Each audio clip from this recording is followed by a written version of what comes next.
സീനാമല താഴ്വരയില്ലെന്ന് മൂസാ നബിക്ക് റബ്ബിന്റെ ആജ്ഞ. കാലിലെ ചെരിപ്പുകൾ മാറ്റിക്കയറുക, പാവനമാം ജബൽ ആദരിച്ചിടൂ.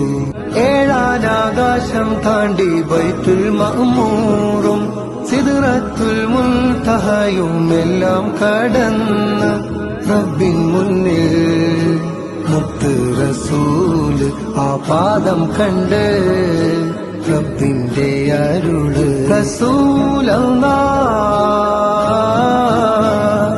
റസൂലല്ലാഹ് അരികെ വരൂ, തിരുപാദുകം ധരിച്ചേ വരൂ.